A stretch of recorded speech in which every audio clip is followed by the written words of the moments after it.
No lie, I acted like a beast. The story of Beauty and the Beast, as told by the Beast, by Nancy Lowen. Roar! Arr, grr. Yep, I've still got it. I might not look like a beast anymore, but I can still act the part. Notice that I used the word act.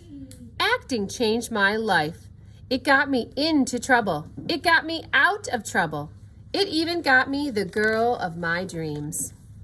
My name is Prince Elmer. If you believe the lies, I was once a spoiled brat who refused to help a poor old woman.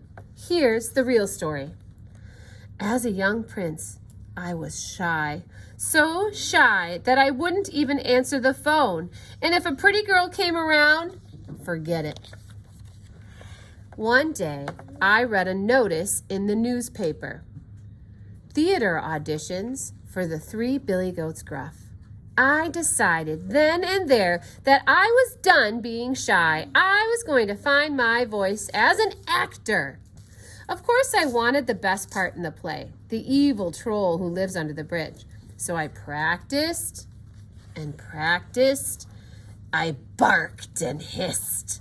I growled as I brushed my teeth. I slashed at the air with my fork. One audition night, my head was so full of troll thoughts that at first I didn't notice the tug on my sleeve. It was a poor old woman asking for food. "No!" I roared. "I won't help you. Go away." Then I remembered that I wasn't actually a troll. "Oh, I'm so sorry. I was just..." But it was too late. Before my eyes, the old woman became an evil fairy.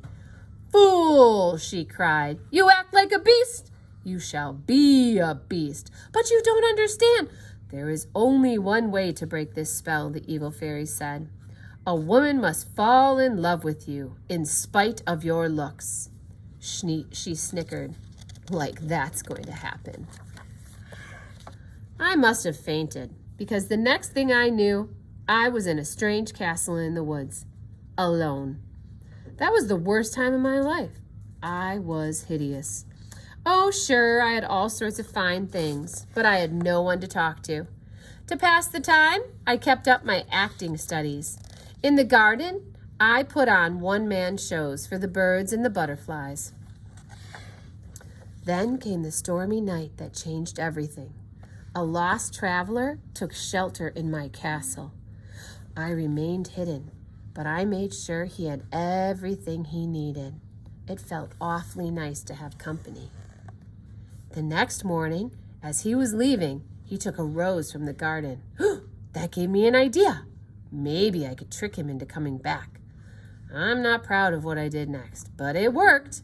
"Is that how you reward my kindness? You will pay with your life," I roared.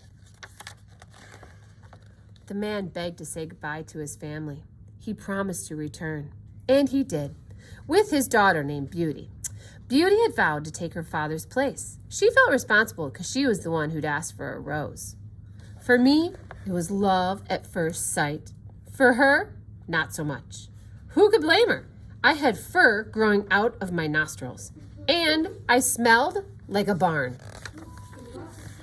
I went back to my shy ways, hiding behind drapes and ducking into closets. After a few days passed, Beauty figured out that I was more of a teddy bear than a beast. Imagine my delight when she started talking to me. We had a lot in common, including a love of good theater. I didn't have to do a one-man show anymore. I had a co-star.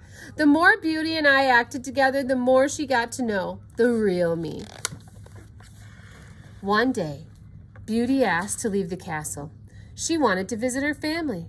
"Okay, but you'd better come back. I'll die without you," I joked. And then my voice became serious. "Really, if you leave me, I'll die." Yes, it was a bit over the top. What can I say? I'm an actor.